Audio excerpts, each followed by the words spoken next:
Hello, everyone, and welcome to another installment of Open Air presented by the Harvey B. Gantt Center in Charlotte, North Carolina. I'm Dexter Wimberly, and I'm very, very excited about today's guest. Through her dynamic, celebratory quilted portraits of people of African descent, Bisa Butler investigates the purposes and potential of portraiture within the Black historical narrative. Butler's influences range widely from personal family scrapbooks to American folk traditions and AfriCOBRA philosophies. Although her finished works are made entirely of textiles, she approaches the medium from a painterly perspective. Sourcing imagery mainly from photographs, Butler uses layered fabrics and quilting to create unique compositions, with psychological depth and detailed textures that she found missing from her paintings. By returning to textiles, she has reconnected with her family's history since it was her grandmother and mother who taught her how to sew.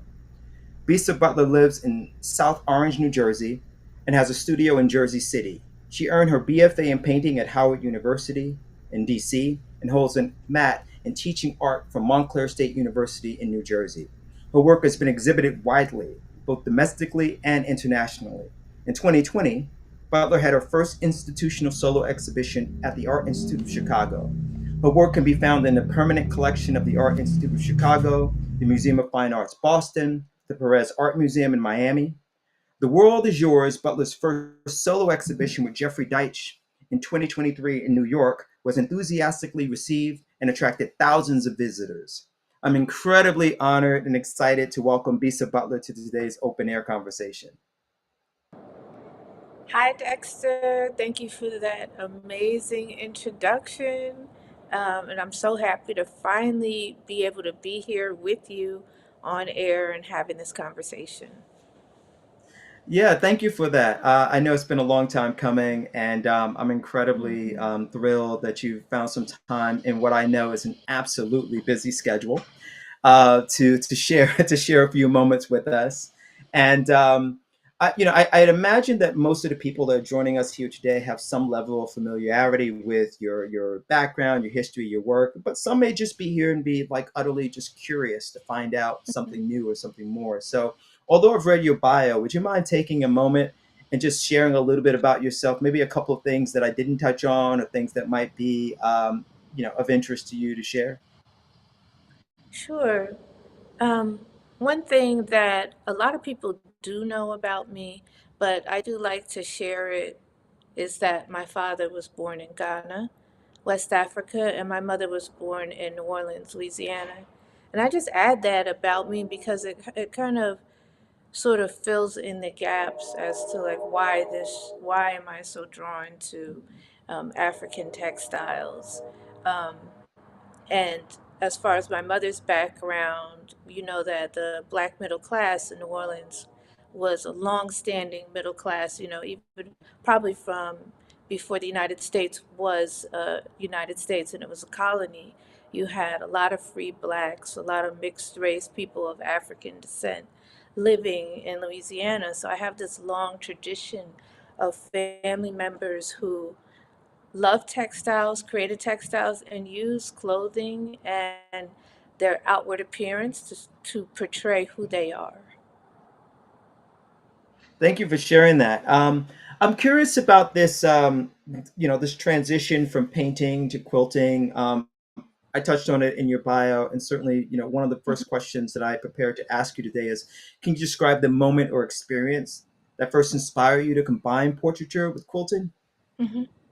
That really was all thanks to going to a powerful HBCU with a long-standing tradition of Howard University, having professors who understand you and have a personal interest in your development is pivotal for any artist or any student, any person coming up. You need to have somebody with the keen eye and somebody with the critical eye, but also kind, to be able to sit down and really look at you. And that came from my professor in the painting program. The head of painting was Al Smith, and Al Smith was an African American artist who had traveled extensively in Africa. He was in Africa with his wife, I think, in the late 60s and 70s. And then he came back to the United States and was the chair of the painting department at Howard. And so he brought with him all these ideas about rhythm in your artwork, texture in your artwork, and art that is functional and beautiful, but also like having the highest standards for craftsmanship and materials. And so it was Al who looked at me one day. I asked Al, like after class, I was imploring him. I was like, I'm painting, and my paintings, they're just not getting it. You could see what your classmates are doing. You could see the canvases to the left and the right. And mine were just like, it was like as if no offense to Bob Ross, okay? Bob Ross was looking for a more realistic expression. And that's not what I wanted. I wanted to be like my classmates. This is peak 90s. I Right. basically had like Shazza and Lisa Bonet to the left and right of me. And my work was not getting it like theirs was. And Al looked at me critically and he was like, look at how you dress every day. You are upcycling your clothes. You're cutting off a t-shirt sleeve and adding lace on one side and kente cloth on the other. I had my paint spattered Doc Martens and like, army pants before army pants were cool. And Al was like, why don't you add fabric into your artwork? Why don't you look at the work of Romare Bearden, which is the work that's behind me here, painted collage by Romare.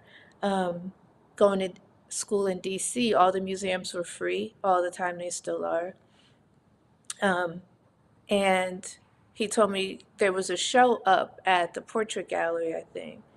And he said, go to the portrait gallery, look at the work of Romare Bearden, and see how he's combining watercolor, newspaper, construction paper, tempera, acrylic, and see how he's combining those things and see how you can do the same in your artwork.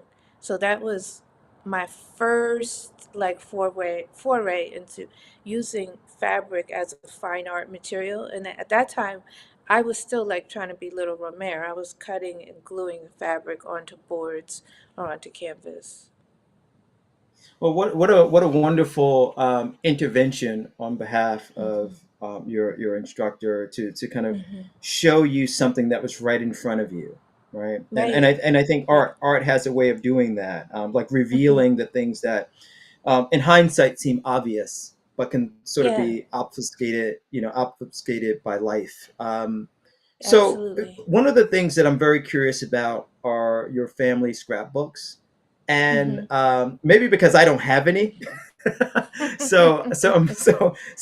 I'd love to kind of hear a bit about your family scrapbooks and how the Hmm. content of those books Hmm. influences your work, and what do they mean to Hmm. you to have Hmm. such important objects? Well, my family scrapbooks or photo albums really were the beginning spark of me being introspective as a small child and wondering like simple questions, where do I come from? And who were my people before the people who are right here in front of me? I grew up in New Jersey, so hearing the stories of my grandmother's life in New Orleans in the 30s and 40s, living through World War II. My grandfather was a U.S. emissary and was stationed in Morocco. So my grandparents had these 10 children. And mind you, they're ordinary black people. They both graduated from Xavier. My grandfather was a professor, and my grandmother was a brand new wife. And they moved to Morocco with 10 children and were Wow. thrust into this life of like international intrigue um, with 10 little black kids, American kids. And their stories were like the original, like Arabian tales, They talked to me about going to diplomat parties in Haile Selassie being there and him giving my aunt the stank eye because she was being mean to his daughter or something. So their stories and those photographs from this glamorous, like 1950s, early 60s international life fueled a lot of questions for me. You know, I was an ordinary kid going to camp in New Jersey. And so those images and those stories became a way that my mind would dream of these foreign places and beautiful fabrics and different smells and textures, things that I had not personally experienced. And so I think that practice of me sitting down with my grandma and my aunts and them telling me about their lives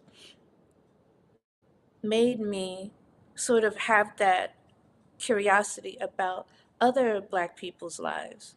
You know, talking to my father, he was in Ghana when they became an independent country. He was there on the night when colonialism was finally scrapped. And Kwame Nkrumah is speaking in front of a crowd. And he talked to me about being in a high school class. And the teacher, they didn't have a TV, but they had a film camera. And the teacher playing the film for them, I guess it must have been a delay, but as live as they could get it at that time for the high school kids to see what was happening in their country.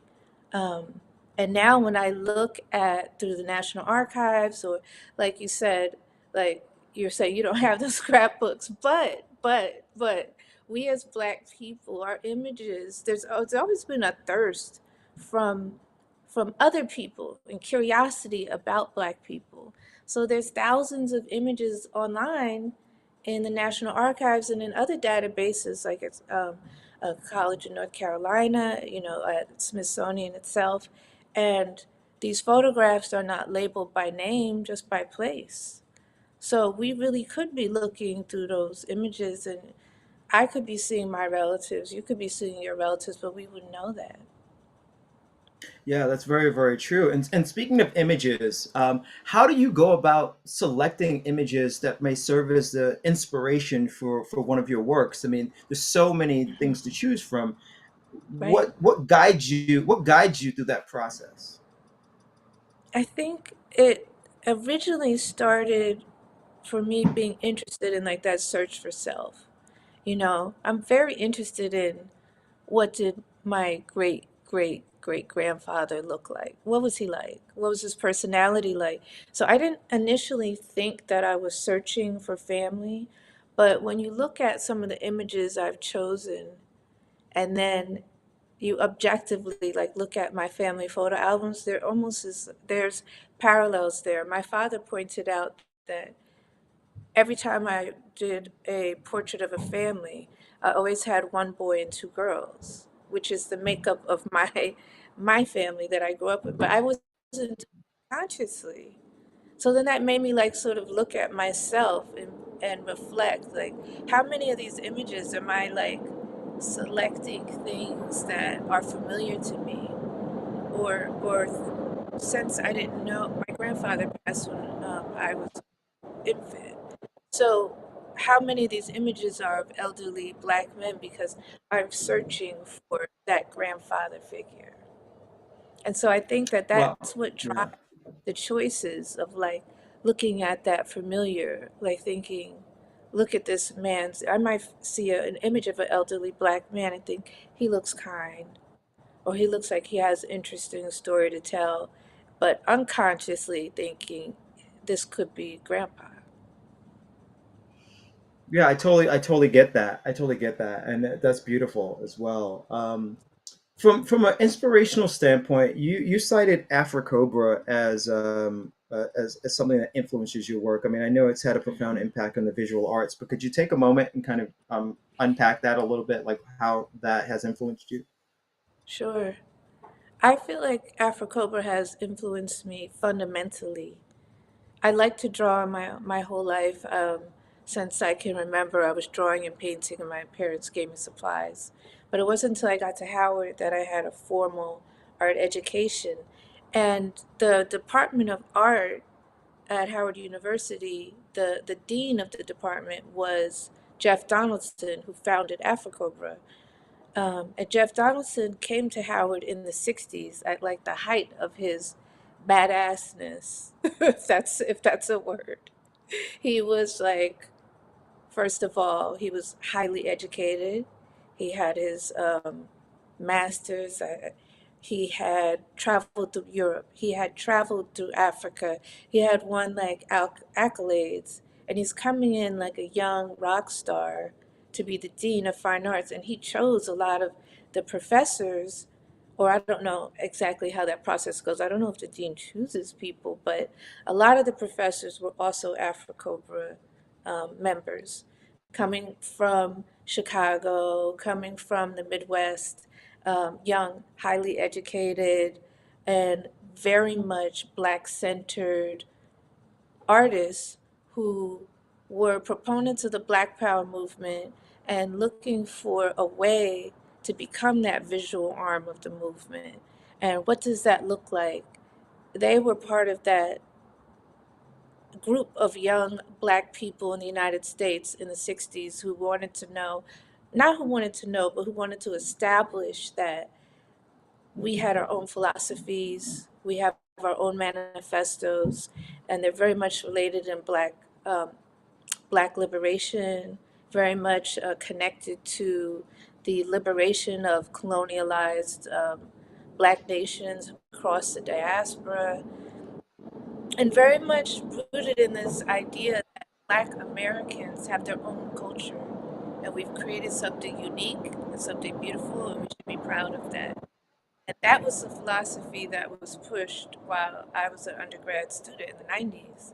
So my professors are coming through and telling us, in the first day of class, you get the syllabus and you have your materials list. So all us little artists are running around DC, going to Dick Blick or Utrecht at the time. But the list of paints that they selected that we must have were these brilliant colors, which were the AfriCOBRA colors, like alizarin crimson and phthalo blue. And white was missing. And then they told us when we got to class, you're not going to be using any white to lighten your colors because we don't believe that white is bringing the right aesthetic or the right vibrancy. They felt like if you're in a life drawing or life painting class and you're trying to paint human beings, we're vibrant and we're bright and we're brilliant. You have blood that flows through you, you have energy and vitality. And they felt like with white, it muted things. Colors get lighter, but not necessarily more vibrant. If you take the color red and you add white to it, just a little, and you get pink. And the more white you add to it, it just gets lighter and lighter and lighter. But if you wanted to lighten that red with yellow, you're going to get shades of orange. And the more yellow you add, it gets brighter and brighter and brighter. So they had already created their own philosophy. So by the time I came around and other students like me in the 90s, these professors at this time were in their 40s or early 50s, successful and prominent artists in their own right. And they already knew that it could work. They were the first test subjects for this new Black philosophy in art. And you could still see that in my artwork. It was so ingrained. It wasn't that I deliberately chose the colors that they chose, but those were the colors from the palette. So when I switch from paint to fabric, I'm drawn to fabric colors that I know how to combine, that I know how to blend, that I know how to make light. So when you see my artwork, if something is red, it usually tends to get more and more and more intense instead of paler and paler and paler. Um, yeah, so I think I answered the question, but You did. In fact, it really answered quite a few things that I wanted to get into because you were talking a bit about your decision making and the process, your creative process.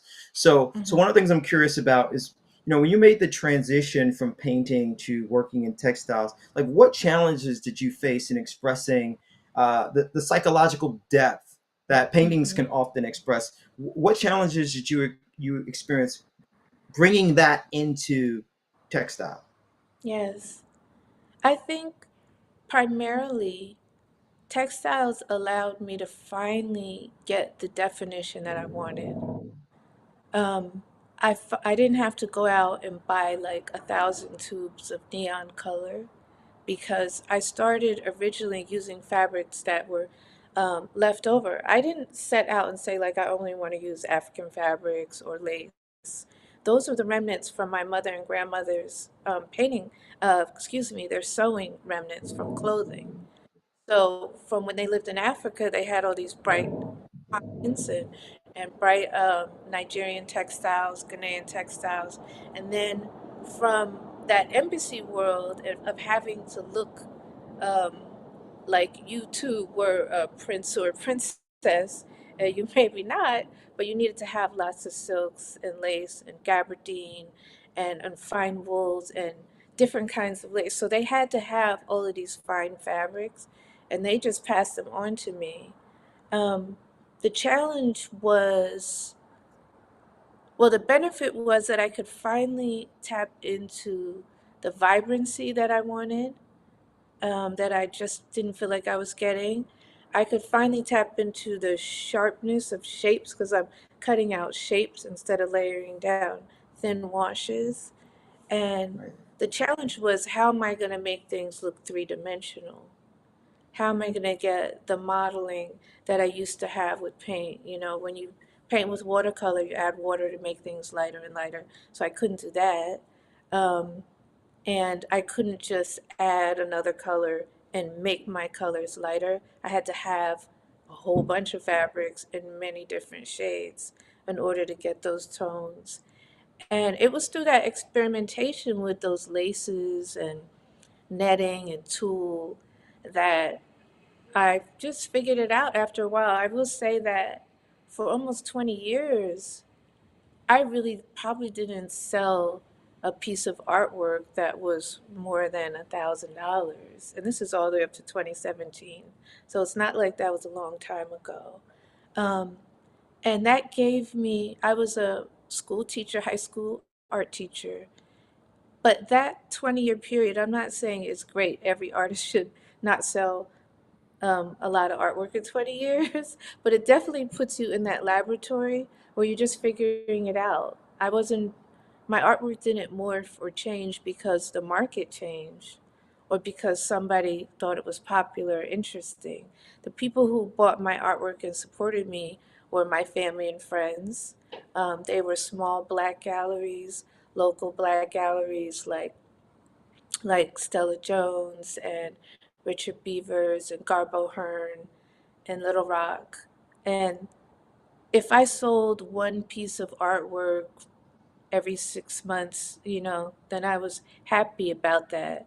But it was during that time that I was experimenting with different types of fabrics. I might create a quilt that was all denim or all leather or all lace or all sequins. And then I thought, well, how about if I combine it? So I was taking myself through these structures of learning what worked for me until I figured out what did work and how I could get the sharpness of color and those bright shapes, and then I could also figure out how to model something, make it look 3D. There's so much you said that I want to unpack, and so now I'm like in my mind like pacing myself to where I want to go with this conversation. Um, but let me say this in reference to what you talked about in terms of that 20-year period where you didn't sell work over a certain price point. Hmm. Um, I think that's worth spending a moment on Hmm. because I think that some of our audience today and perhaps in the future will also be other visual artists. Yes. And if another visual artist watches this, my guess is that they are a big fan of your work or they're Hmm. curious about your journey. Hmm. Hmm. And I think the journey of an artist is something that only another artist can really speak to. Yes. Like, Yes. I know what I know, and there's a limit to what I know as a curator who isn't a visual artist. Hmm. And so the psychological journey of being an artist that is, for lack of Hmm. a better way to put it, perhaps under the radar for so Hmm. long. Hmm. When you think back to those times, were there any moments that you ever considered stopping? No. You know why? I was making art because it's what I like to do. It was my own form of therapy. After a day in the high school, let's say one of my kids got in an argument or something like that, making artwork was my way to de stress and the way for me to feel like I was doing something for myself. You know, they talk a lot about self care. I had an aunt, Lydia, who was a professional photographer in the 70s in Paris, and she would always talk to me about, you have to have a room for yourself. Mothers, you give everything. You need to have one room in your house that was for yourself. So I would have like my sewing machine in there and my painting box. But art was for me. And then during the summer, if I got to do an art show, like a local show, um, that was just a boon and something great that I could enjoy. I was able to participate in the Philadelphia Black Art. I think it was called the Expo, the Black Art Expo.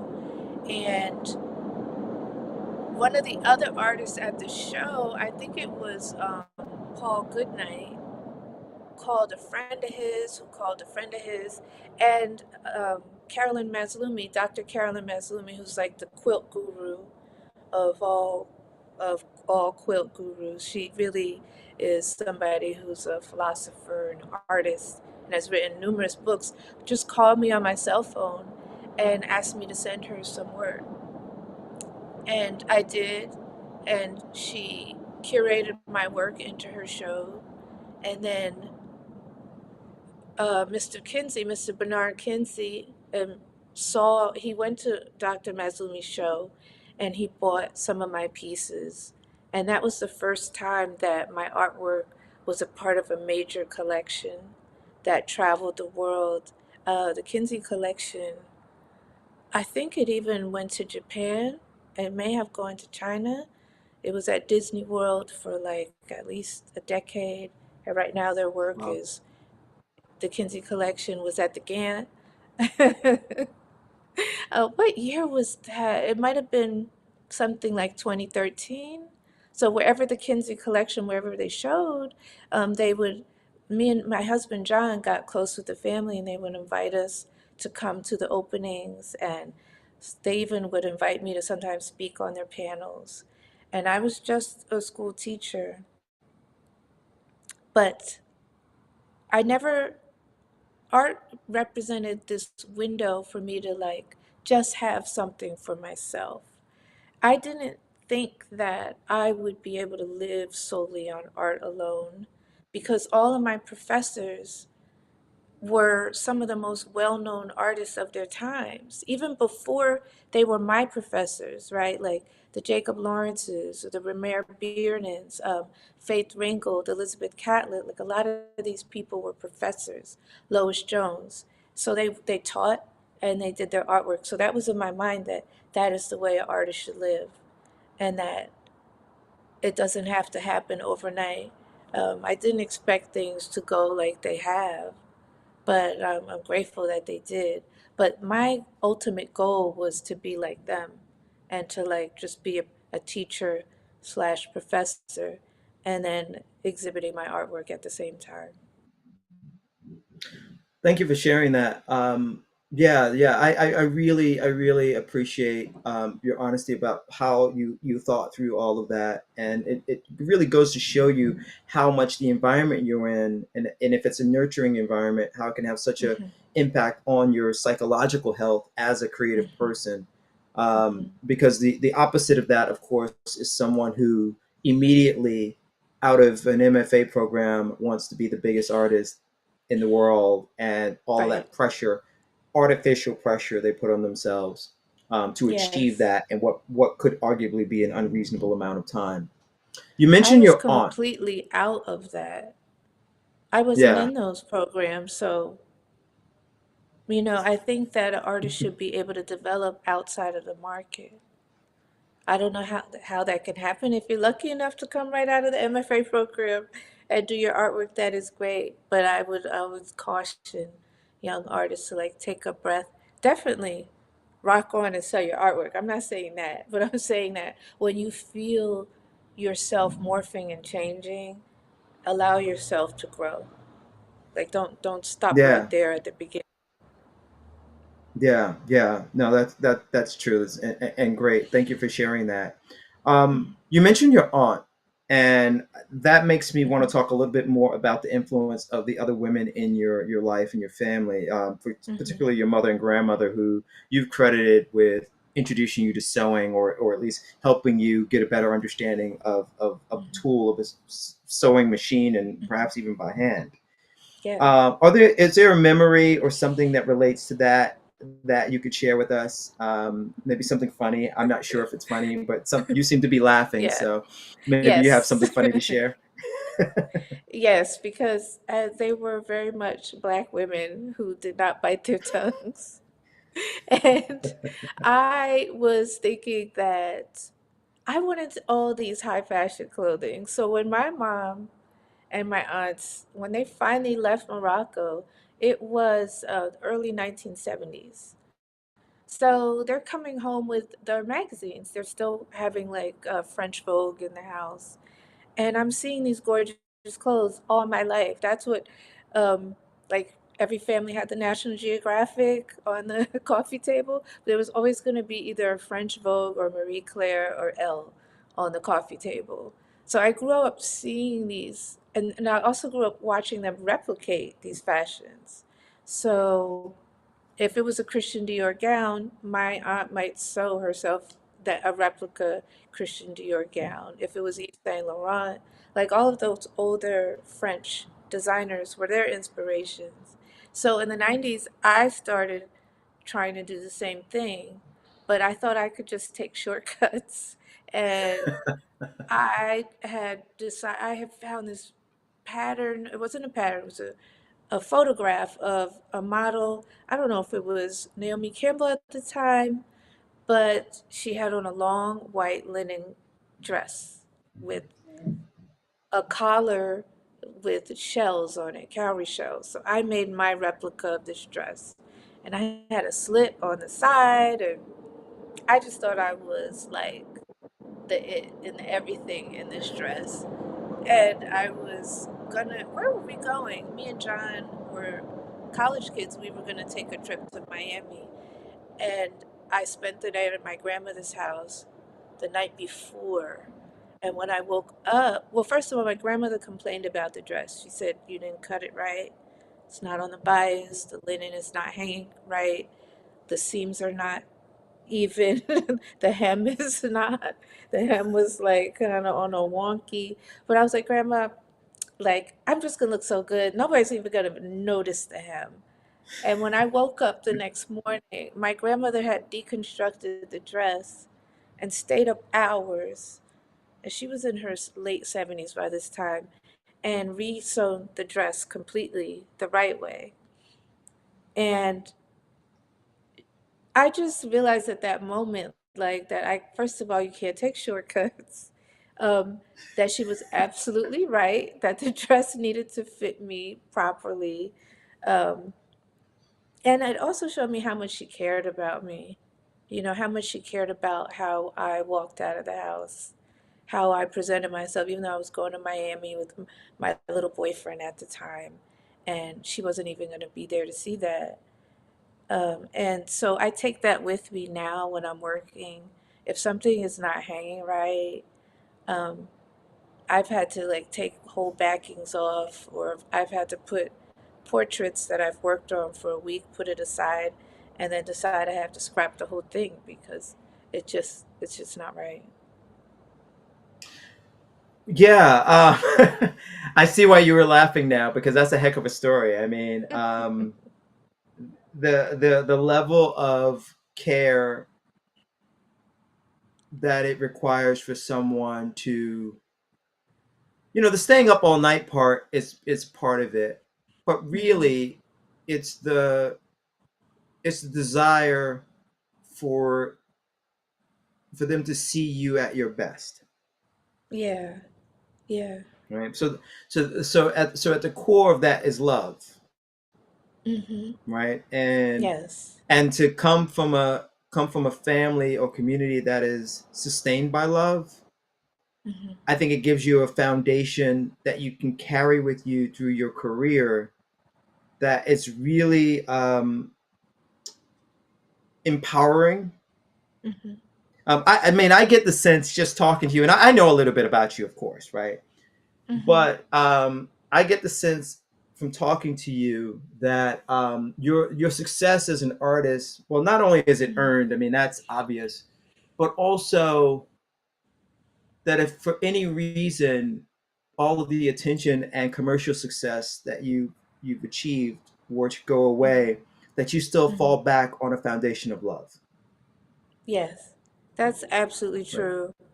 I'm working on a quilt of Miss Shirley Chisholm, and I was reading up on her, reading her biography, and just reading other people's reflections on her. And she said that she spent almost 10 years in Barbados with her grandmother, even though she was born in New York.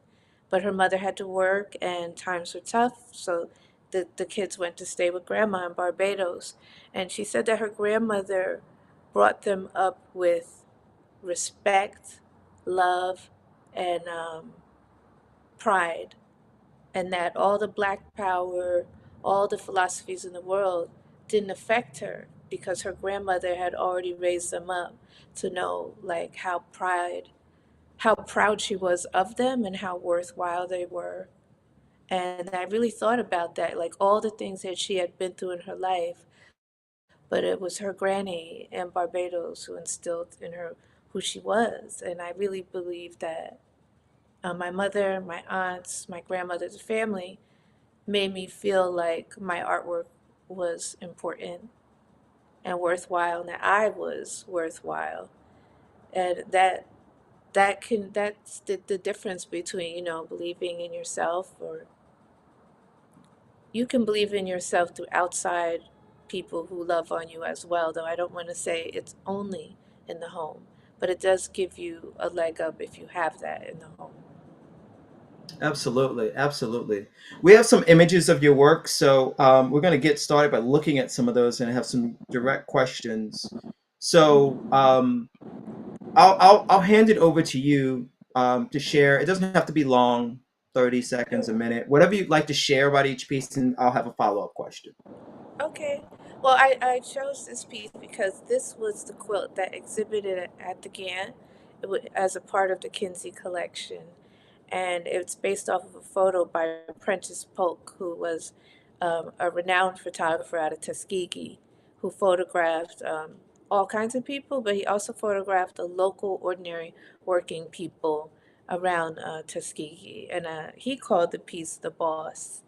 And I was fascinated by the pride and power in this woman with her more raggedy clothes, worn out, but she had this stance like a queen.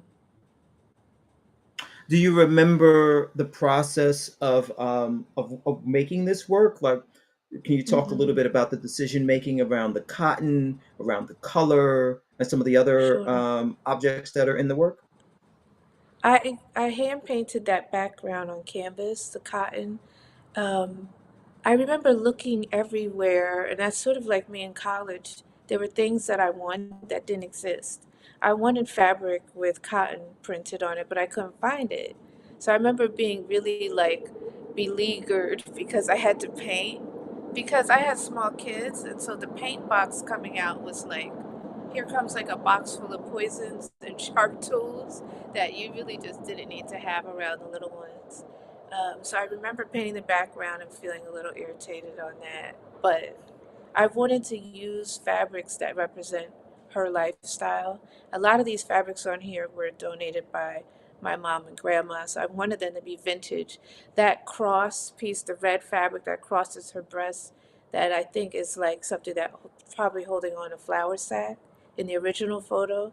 That's some of my grandmother's fabric from Ghana, like 1960s African print. And then I used the burlap and I used cotton, but I was trying to use cloth that a woman like the boss may have touched or had in her lifetime. That's great. That's great. Let's go to the Thank you. next image. Sure. So similar, can you just talk Hmm. about the source material and your thought process around this? What I believe to be like a really wonderful configuration of these five figures. This piece is really popular, as we had talked about off camera, in a lot of black households. Five young black men photographed in 1940 on Easter morning in Chicago. The original photo was taken by Russell Lee, who worked with the Farm Securities Administration. And his task and other young photographers, including Gordon Parks and Dorothea Lange, worked in that unit. They were to just photograph the poor and the working people of the United States. But these young photographers turned out to be some of America's most well-known photographers because they were able to capture such beautiful images. And Russell Lee, he must have come across these five young boys on Easter morning, dressed to the nines and head to toe. So the fabric that I chose, I wanted to show the vibrancy that I saw, even though I like looking at black and white photos. Um, the photo itself does emanate with vitality of youth, and they were posed in this beautiful like pyramid structure. They're actually leaning on a car, but I decided to take the car out and focus on the boys.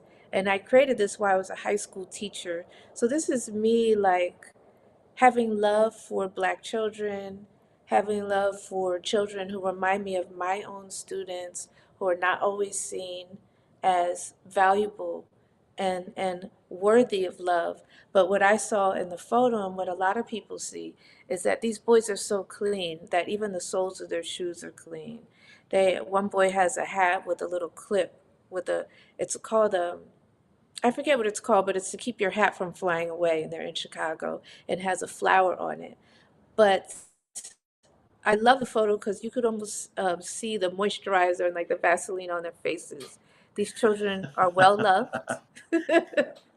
Their parents sacrificed for them, and I put that pattern in the background, that chevron type pattern, because it almost looks like the heartbeat, the texture. Kids never sit still. So the fact that Russell Lee was able to get them to take this photo was beautiful. And I wanted the background to vibrate like they seem to be. Wow, wow, fantastic, fantastic. Yeah, I laugh when you talk about the hair, well, because that's just something I could relate to growing up. But Yes. um, hair was a big deal in my family. It's Very big. in a lot of Mm. families. Um, Hmm. let's go to the next image. The next, it's I chose this image because it's one of my favorite pieces. It's a portrait of the 369th Regiment, the Harlem Hellfighters. They're World War One segregated unit out of Philadelphia, Harlem, obviously, and New Jersey. Um, I love the image because it captured me right away. I thought I was looking at the Tuskegee Airmen. I was just looking through archives like anyone else, just quickly looking through images, and I'm like, okay, wow, the Tuskegee Airmen, of course. And then when I saw the Harlem Hellfighters, the title, it spurred on a whole inquiry. Who are the Hellfighters? Why have I never heard of them?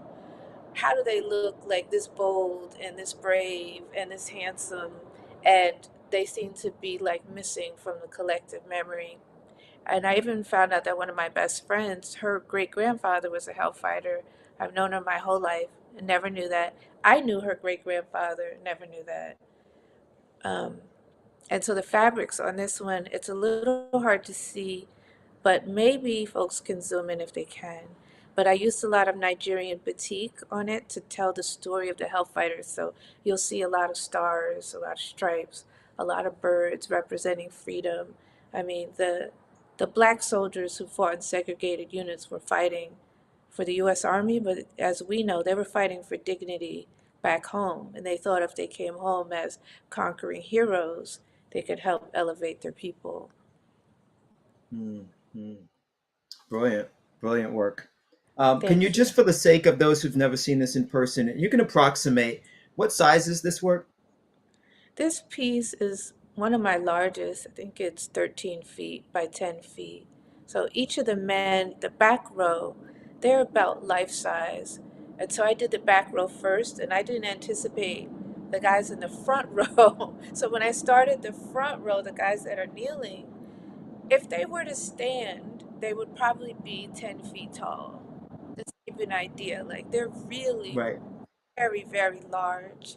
And I realized that I had taken on more than I expected to take on. This piece was late. It took 13 months and now it's owned by the Smithsonian American Art and Renwick Gallery. So this piece resides like a block away from the White House.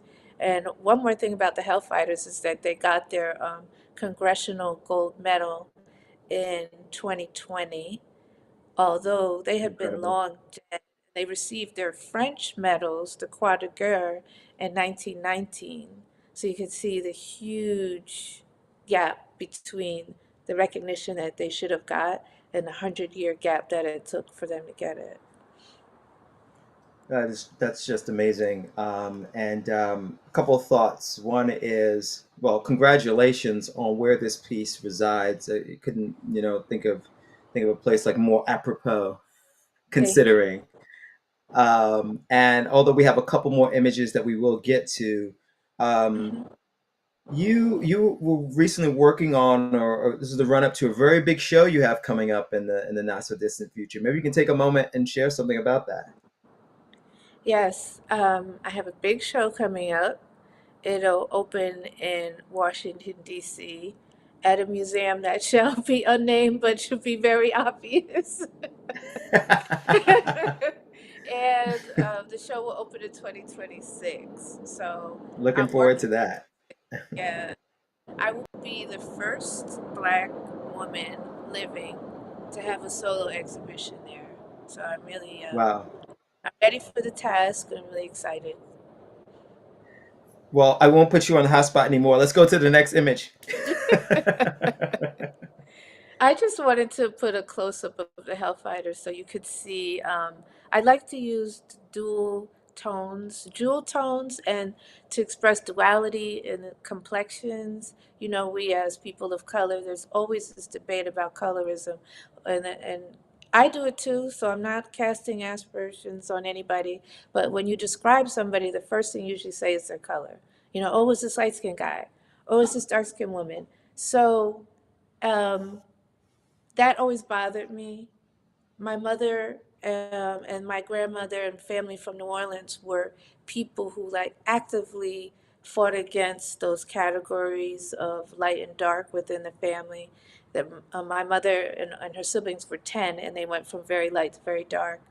So I do that a lot with my artwork to confuse the issue.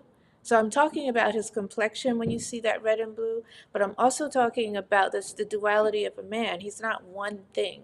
He's not just fierce, but he's also sensitive. He's not just, a soldier, but he's somebody who's beloved. So I like to in a way suggest with color that this person has a lot more depth, a lot more sides than you're aware of. And then this photo is good because you can really see the Nigerian patterns on his clothing. And I love this photo because the Hellfighters, when they listed them, the photographer got all their nicknames. And this guy, this young man, his nickname was Lamplight. And so I don't know what that meant. Why did they call him Lamplight? But I just love that it gives us some insight into that he's also a friend and a character. Truly, truly. Um, let's go to, in the interest of time, we'll go to the next image. I think we have a couple more. Okay, and this is my portrait of Harriet Tubman, an elder Harriet Tubman that I called the General. And I used a pattern on her skirt that is popular in West Africa. It's called Village Molokai. And Village Molokai, I think in the Congo, was the first village where the revolution started. So some people call that fabric la guerre, like the war. And I thought it was appropriate for Harriet Tubman, being that she was a spy for the Northern Army and a soldier, that she should wear fabric that talks about revolution and war. That's great. And do you know where this work is currently? This piece is actually owned by one of of Harriet Tubman's descendants who commissioned me to make it.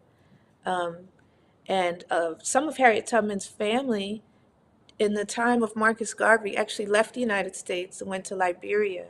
And so the family member that I knew grew up in Liberia. A lot of people don't know that her family, some of them repatriated to Africa and are quite wealthy and very well off. And so it's good to know, like at the end of the story, that her family very much did benefit, as the rest of us did, from her actions. Tremendous. The next image, please. And then this image is inspired by or based off of a Gordon Parks photograph. And I had a Gordon Parks Foundation Fellowship in 2022. And this was a photo that Gordon Parks titled Shady Grove, Alabama. And I just loved it. I love the way, I mean, Gordon Parks, we know that he embedded himself in the community, but this young woman is thoroughly irritated with Gordon Parks. I don't know what he said to her to get her to turn around, but her annoyance it just seemed so appropriate. I call it mobile Madonna because she's the mother and child. You know, she's the black protective mother who's gorgeous and her child is gorgeous. That's so good, so good. Let's go to the next image. And then this is my image of Salt and Pepper. It exhibited with the Jeffrey Deitch Gallery last summer. This piece is huge too. Um, it exhibited at Art Basel in Miami, and it was a part of a booth project where the booth theme was goddesses. And Salt and Pepper Hmm. represented the goddesses to me. It was my husband John who actually suggested it, but I was an 80s baby. You know, Salt and Pepper were everything that I wanted to be: bold, beautiful, fierce, feminist, um, fly, fashion forward. They were all of those things. And I used a lot of vinyl and iridescent fabrics in this. And I also got another artist, Gary Lichtenstein, to hand print like door knocker earrings and radios on the African print fabric. And then the original photographer, Jeanette Beckman, met me and my husband at the studio and took our photographs as well. So, Incredible, incredible. Yeah, I remember their album covers and music videos and sort of what that meant to the women in my life, and the men too. I mean, to be honest, Salt and Pepper. I don't want to go off on a hip hop tangent here because I could really do that. So I'm gonna just stop. yeah. I'm gonna stop myself right now. I'm Yes. gonna stop myself right now. But I will say that what they represented as a group Excuse me. uh, was just tremendous. It was so huge. It was something. Huge. It's difficult. It's difficult for people who weren't there to kind of get it. So I would Right. just say it's great that you chose them as a subject matter for this piece. Yeah, Yeah. Thank you. yeah. We have a close up. I think the next image is actually a close up of this work. Oh, good. Yeah, I wanted you all to Or be able to see yeah. that this is salt. I use blue on salt, red on pepper, and then Spinderella, who I got to meet a few months ago in purple. She's a combination of the red and purple. Um, but I had a lot of fun exploring new fabrics, iridescent and holographic vinyls, and using like the jelly fabric. I use like transparent vinyls on her jacket. And for once, being able to use the iconography and symbols of my past and use the door knocker earrings mean something to us, and my African fabric.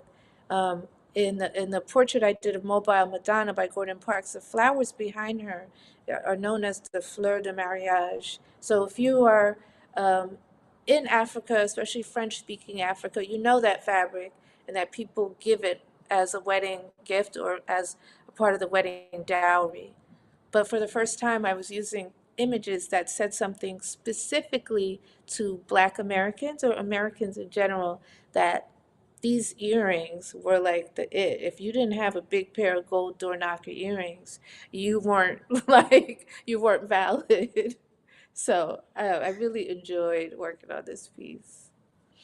Yeah, and this work, I mean, it really does exemplify the dual influence and impact of both of music and fashion in your work in a way that Hmm. only, and then through a lens of hip hop, it becomes even more Hmm. like evident of those things. I mean, I Hmm. remember a time, and you mentioned, like being an '80s baby, but like I remember a time when even in the early '90s, it was still happening, Hmm. where at Hmm. least in Brooklyn, young men and women would get a plain jean jacket, and they would Yes. actually like draw and use markers and everything and make their own designs on their clothing, and Hmm. that was actually the pinnacle of Hmm. style, when you could actually literally Yes. have something that no one else has, right? um Right. yeah, I mean, you couldn't mass produce Yeah. something that you just made in your bedroom with a bunch of like paint Right. and markers, right? With your own name So on it. Your crew's name was on it. yeah, absolutely, absolutely. I love that. I love that. We're down to the final image or two, so let's advance to the next image. And then Very I can go iconic. through this Yeah. quickly. Yes, I call this piece You're All I Need. Um, that was actually my wedding song, You're All I Need to Get by Mary J. Blige and Method Man. But this particular one, my husband, who's a DJ, we share a studio, was playing the Marvin Gaye, Tammy Terrell version. And I found this beautiful photo of a young couple from the Bay Area by Leon Borzenstein. And I reached out to Leon and asked him, would he allow me, would he license this image so I could create this quilt? And I love the way they were clinging to each other. Like, you're all I need. Like, I got you, you got me, we got this. Um, and a lot of the fabrics that you'll see on this piece, you'll see lots of birds, lots of hearts. There's even lovebirds on her sleeve. I was super heavy handed with the idea that these are the lovebirds. And then it's harder to see, but stitched in the background in that like kind of neon-y, orangey red background are the lyrics of You're All I Need to Get by Marvin Gaye and Tammy Terrell. I mean, absolutely brilliant. And I can say this about this work, but I think it actually applies to many of your works, particularly the ones that are not like sort of historical people like Harriet Tubman, but more contemporary, 20th Hmm. century source material or inspirations. It's like, Hmm. as an African American person, you look at certain images and you may not know those people personally, but you Hmm. absolutely know them. Like you Right. absolutely you. I have an aunt Yes. that is that woman. I have an uncle that is Yes. that man. Like it's just like, Yes. absolutely. Like I just know Right. from growing up that like so many of Yes. us who just have these people. You're like, yeah, because every person's family's got someone like that. You you know. absolutely do. You are so right by that. And I also love that the woman is full figure because that's something that's so much a part of the community as well. Like how much he loves his thick mama, and I just love it too. Yeah, indeed, indeed, indeed. Um, we're about out of time, Bisa. This has been so fun, and rewarding for me personally, because I've wanted to have this conversation with you for a very long time, and I want to thank you for your Likewise. generosity. Um, I would typically end by asking what you are looking forward to, but I certainly know you're looking forward to that show you mentioned. So I'll end with a Absolutely. different kind of question. Um, Sure. what would you say to a young artist who is struggling with staying on the path of being an artist? And I'm sure you've heard that before, right? I'm sure people Hmm. have asked you like advice, like how do you stay focused? How do you Yes. stay committed? How do you stay Yes. inspired? I would say if you're struggling because of if there are exterior forces, other people or other circumstances are trying to limit you, to not try to resist that and to take a small time for yourself to work on your own artwork.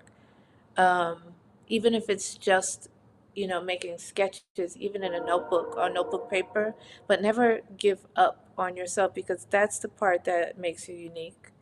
And if that's because you're feeling like you don't have the support exterior, you can also expand your community and go out, go to other people's art shows, go to concerts, go to the Met Museum after dark and just sketch, but broaden that community, try to connect with people. I think that I know some people that I met at those very first art shows in Philadelphia just because I went up to them in their booth and introduced myself. And I think that's really important to stay connected and to ask those people on the ground, ask the people in your community, go into the art galleries, go and introduce yourself politely, not in the middle of when they're super busy, at a downtime, and just ask them, is there any chance that you would look at my artwork? Because those are the people who can kind of give you the idea to what to do next. You might meet that Al Smith who'll say, I see what you're doing here. Why don't you go look at Romare Bearden and try some collage? Because those are advice and moments of inflection that could change your life. Wonderful. Wonderful. I think those are wonderful words to end on. I want to thank you again, Bisa. Thank the Harvey B. Gantt Center for creating this kind of a platform. I think these conversations Yes. are so meaningful. I'm going to get to my final words and then we'll close out for the evening. The Gantt Center's Thanks, goal is Dexter. always to My pleasure, absolutely. The Gantt Center's goal is always to provide programs that inform and inspire. The support of viewers like you allows the Gantt to expand its reach and further develop programs like Open Air. Lend your support to the Gantt Center by texting Give to Gantt to 91999. Also, be sure to like and subscribe this channel for future programs and other content updates. We thank you all for joining us for another great conversation, and we look forward to next month's Open Air. Everyone have a wonderful evening.